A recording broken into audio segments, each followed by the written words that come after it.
salaamaaleykum mbokk internet Le Monde à Dakar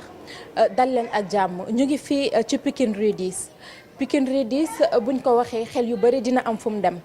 tey ñuy waxtaanee li nga xamante ne moo nekk actualité li nga xamante ne du jóg ci di lëmbee quartier bi lee muy mbiri viol Pikine mënuñ toog lu tollu weer te doo fi dégg ay kaawu viol te bu gën a doy waar sa moroom nga ne bii la tey nag ñu toog ak ki nga xamante ne mooy chef de quartier bi di tonton Thiombane ngir waxtaanee situation boobu lu waral viol yu bëri yooyu ci yan contexte la viol yooyu di am lan mooy cause bi lan mooy conséquence bi ak lan la ñuy def ba éradiquer wala dindi wala moytandiku kaw viol yooyu tonton Thiombane maa ngi lay ziar. waaw maa ngi ziar ñëpp di ziar waa LMD si ñëw bi ñu ñëw fii seet suñu sur les cas répétitifs de viol au niveau de Pikine Rue 10 bon viol yooyu dafa am lu koy indi bi mooy lan les jeunes sont nombreux surtout les locataires xam nga bu fekkente ne bii ñi nga xam ne ñoo fi dëkkoon juddoo fi màgge fi ces genre de trucs là doo ko gis parce que ñëpp dañuy constituer une famille nekk benn xamante et puis ils étaient bien éduqués mais actuellement essor démographique bi tax na nit ñi dañuy jël tabax def 3 étages 4 étages luye ko façon bu ne moo fi ñëw communauté bu nekk moo fiy dugg donc yar yi du benn xamantewuñu seen biir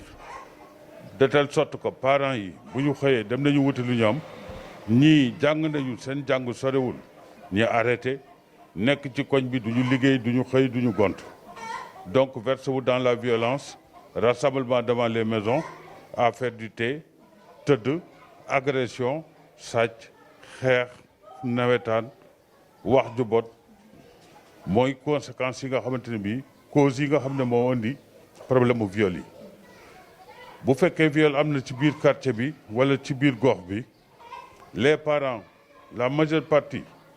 bon sont pas instruits xamuñu fu ñuy teg seen tànk deuxième cause bi mooy que les parents day fekk kaka def ñu indi problème mu dëkkandoo ne voilà ainsi de suite ainsi de suite troisième conséquence bi dañuy jéem a sàng sutura seen doom bu jigéen ba duñ ko wax waaw donc yooyu daal mooy yi nga xamante ne bii abandon total des pères de famille. tonton balaa may ñëwaat ci cause ak conséquences yi nga xamante ne moom la ñuy nemmeeku ci viol yooyu dama bëgg ñu waxtaanee d'abord bi nga xamante ne moo fi mujjee xew mooy viol bi nga xamante ne xew na ci famille Sall bi ma bëggoon nga dellu si waat ci tuuti balaa ñuy ñëwaat ci cause ak conséquences. bon viol boobu am ci famille Sall bi moi je l'ai su ce matin par l'Obs laa ko xamee waaw parce que am na yoo xamante ne bii. bu xewee ci biir quartier tamit bu ko chef de quartier bi yëgee dafa war a def un pas vers la police deuxièmement bu fekkee ne da ko échappé parce que on ne peut pas tout contrôler étendue quartier bi dafa rëy police tamit bu fekkee ne dafa cas yu mel noonu dafa am ci biir quartier bi ils doivent convoquer le chef de quartier bi ñëw même bu dee à titre d'information pour mu mën a xam di suivre comme ñun lu ñu xam wax leen lu xew suñu quartier tamit bu ñu échappé ñoom war nañu woo wax ñu waaw pour ñu mën a impliqué wu gën a mën a veiller waaw mais je l'ai su par l'intermédiaire des journaux ce matin temps yële am na fi beneen cas bu fi am xale bu góor la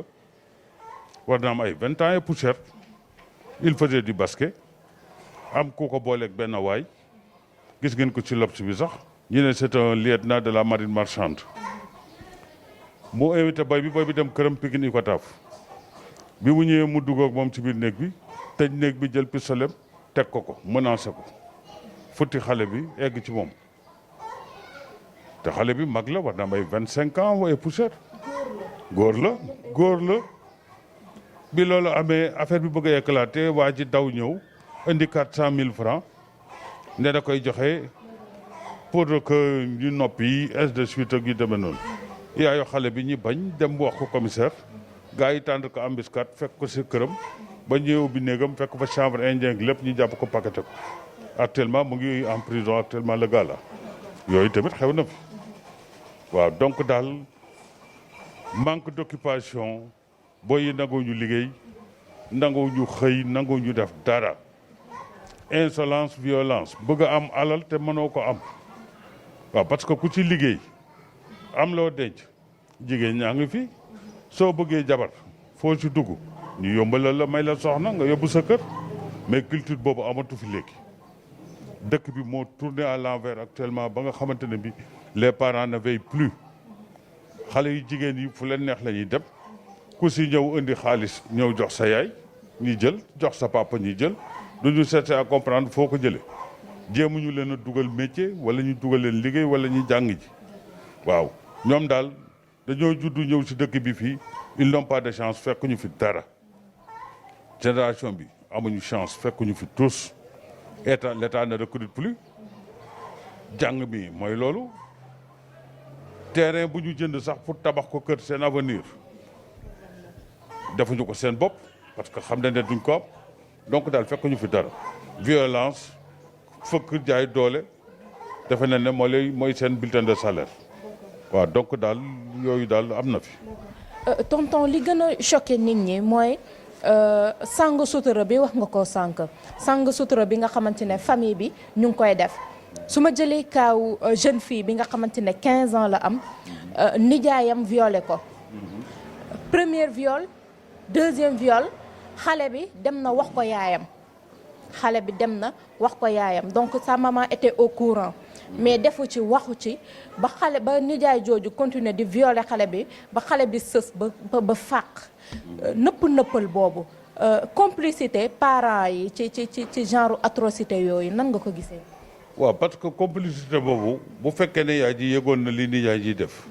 waxu ci parce que waroon na mën a intervenir parce que lu mu dee am nañu benn conseil de famille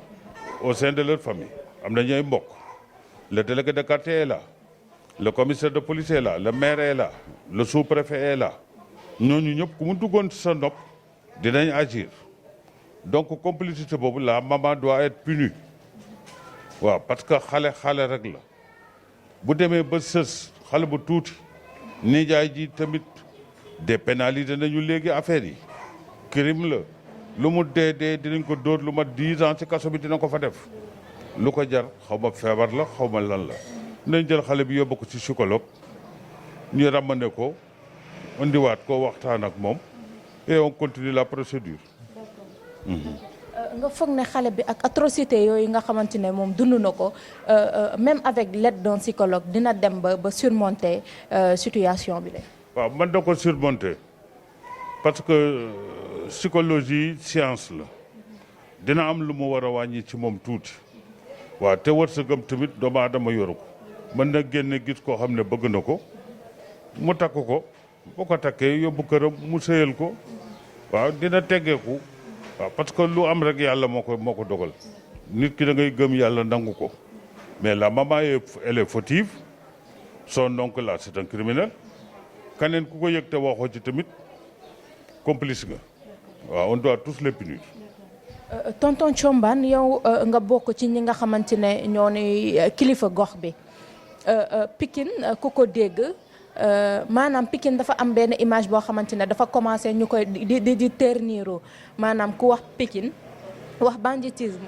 ku wax Pikine wax genre fait yi parce que wax naa la ko sànq munoo toog benn semaine boo nga xamante ne waxuñ fi ay cas de viol et tout nan nga gisee dégradation turu Pikine boobu noonu yow mi nga xamante ne kilifa nga. waaw parce que dafa am commissaire bu fi nekkoon affecté dañ ko sax léegi un jour il m'a dit délégué sa quartier moo gën a ñàng ci Pikine il m'a l'a dit mooy li ma lay wax rek locataires yi fi bëri mon quartier fait presque 6 à 7 000 personnes quartier bi quartier Gadel Ouest dafa vaste kër goo ci dugg yàgg des locataires luy terminer image du Pikine ñëpp bonuñu am nañu baax ñun am nañu chance ci di génération parce que Pikine c'était en 52 la ñu fondé quartier bi ci quartier yi fi njëkk bu fi njëkkul moo fi njëkk 52 parce que la mosquée qui est là 52 lañ ko sanc jumaa ju mag jële 55 lañ ko sanc les cimetières là ñu ngi ko sanc en 53 cimetière de Pikine yi donc Pikine quartier bi quartier bu yàgg la donc li ma la wax la rek politique sociale d'emploi moo fi amul xale yi liggéeyuñu jànguñu seen activité yëpp nawetaan la football ak làmb su weesoo 2 activités yi amul beneen activité yeneen yi ci des yëpp yi ñu ci lonk mooy lan agression fii femmes yi dañuy xëy le matin ñi di leen dogale fii j'ai signalé ça au commissaire de police ba ñu di leen tànd ay embuscade ak yu demee noonu jàpp nañ leen fii du benn du ñaar keroog rek waa armée ñoo ñëw fii lañ taxaw sama buntu kër di def patrouille ci état de kii bi waaw couvre-feu bi mais am na ñu fi jàpp benn boy mal fagoté naan waaw dama tag daw maa ngi door a tekki sama saret dafa may bagaat ku doon toxu mu ne ma xaar guddi ñu ngi ko jàppe fii ci àll bi wetu kër Babou Faye à 2 heures du matin nan la borom saret di dawal saret 2 heures du matin ci couvre-feu bi donc xale yi dañ leen bàyyi ñemeetoo wax si doomu jàmbur soo waxee écart de langage léegi mooy loolu mag mu wax ñi saaga la ndey donc fi mu nekk nii daal dafa mel ni si jungle lañ nekk lu waay neex def amuñu ku ko faj kaso yi tamit mënul absorber lépp kaso yi fees nañu ci ay détails yoo xam ne centre de redressement yii la ñu war a réactualiser defar jam ñaaja bu mag capacité d'accueil bu baax goos yi traîné fii di jaay bandi bandi gi ma xamul di tuxi yamba kërëng kërëng mais on les amène là-bas pour 2 ans 1 an tu prends l'exemple tu prends un gosse mu def recrutement dans l'armée on l'amène à Bango pour 4 mois su demee discipline militaire bi ñuy teg foofu